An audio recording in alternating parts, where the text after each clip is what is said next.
સ્વાગત છે તમારું મારા કિચનમાં। આજે હું તમારી સાથે શેર કરીશ બાજરીના લોટના વડાની રેસીપી પસંદ આવે તો લાઈક કરો। આવી નવી રેસીપી શીખવા માટે મારી ચેનલને સબસ્ક્રાઈબ કરો। તો આ વડા બહારથી ક્રિસ્પી અને સ્વાદમાં એકદમ ટેસ્ટી લાગે છે। તો ચાલો રેસીપી શરૂ કરીએ। બાજરીના લોટના વડા બનાવવા માટે પેસ્ટ બનાવીશું। તેના માટે 1 નંગ મરચું, 1 ઇંચ આદુનો ટુકડો, 7 થી 8 લસણની કળી એડ કરી દઈશું। તો હવે બધી જ વસ્તુની પેસ્ટ બનાવી લઈશું। પેસ્ટ તૈયાર છે।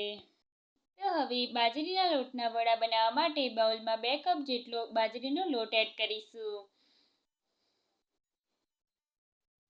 હવે તેમાં 3 ટીસ્પૂન જેટલો ચણાનો લોટ એડ કરીશું। ચણાનો લોટ ઉમેરવાથી બાજરીના લોટના વડા એકદમ સોફ્ટ બને છે। તેમાં 1 કપ જેટલી ધોઈને મેથી એડ કરી દઈશું। સાથે આદુ, લસણ અને મરચાંની પેસ્ટ એડ કરી દઈશું। થોડી કોથમીર એડ કરી દઈશું। હવે મેં અહીંયા અડધો કપ જેટલું દહીં લીધેલું છે, તેને પણ એડ કરી દઈશું। તો હવે બધી જ વસ્તુને મિક્સ કરી લઈશું। હવે આપણી બધી જ વસ્તુ સારી રીતે મિક્સ થઈ ગઈ છે। તો હવે તેમાં 1 ટીસ્પૂન તલ અને 1 ટીસ્પૂન વરિયાળી એડ કરી દઈશું। તો હવે તેમાં 1/4 ટીસ્પૂન હળદર, 1/2 ટીસ્પૂન લાલ મરચું પાવડર, 1/4 ટીસ્પૂન હિંગ અને સાથે સ્વાદ પ્રમાણે મીઠું નાખીશું। તો હવે અહીંયા 2 ટીસ્પૂન જેટલી ખાંડ એડ કરીશું। ખાંડ એડ કરવાથી મેથીનો કડવો સ્વાદ વયો જાય છે। તેમાં 1 ટીસ્પૂન જેટલો ગરમ મસાલો એડ કરીશું। સાથે 1/4 ટીસ્પૂન જેટલા સોડા એડ કરીશું। સોડા એડ કરવાથી આપણા બાજરીના લોટના વડા એકદમ સોફ્ટ બનશે। હવે બધી જ વસ્તુને મિક્સ કરી લઈએ।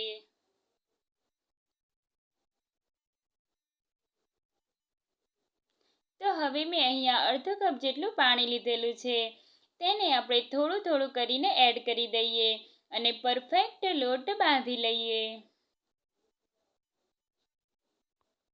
બાજરીના લોટના વડાનો લોટ આપણે બહુ ઢીલો નથી બાંધવાનો, નહીં તો વડા થેપાશે નહીં, એ વાતનું ખાસ ધ્યાન રાખવાનું। આ રીતનો લોટ બાંધી લઈશું।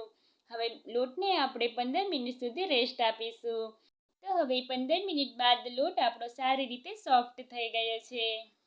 તો હવે વડા બનાવવા માટે લોટમાંથી થોડું લૂવું લઈ લઈશું અને આ રીતે રાઉન્ડ શેપ આપી દઈશું અને આ રીતે હાથની મદદથી તેને થેપી લઈશું।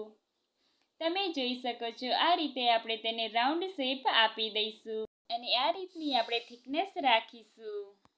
તો હવે બાજરીના લોટના વડા તળવા માટે મેં અહીંયા પેનમાં પહેલેથી જ તેલ મૂકી દીધેલું હતું।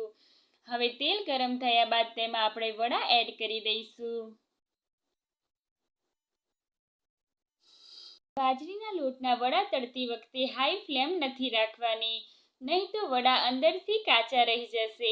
આ વાતનું ખાસ ધ્યાન રાખવું। વડાને આપણે લો ટુ મીડિયમ ગેસની ફ્લેમ પર તળવાના છે। તો તૈયાર છે આપણા એકદમ સોફ્ટ અને ક્રિસ્પી વડા। તો તમે પણ મારી રેસીપી જરૂરથી ટ્રાય કરજો અને તમારા ફીડબેક મારી સાથે શેર કરજો। વિડીયો પસંદ આવ્યો હોય તો લાઈક કરવાનું ન ભૂલતા। ફરી મળીએ નવી રેસીપી સાથે।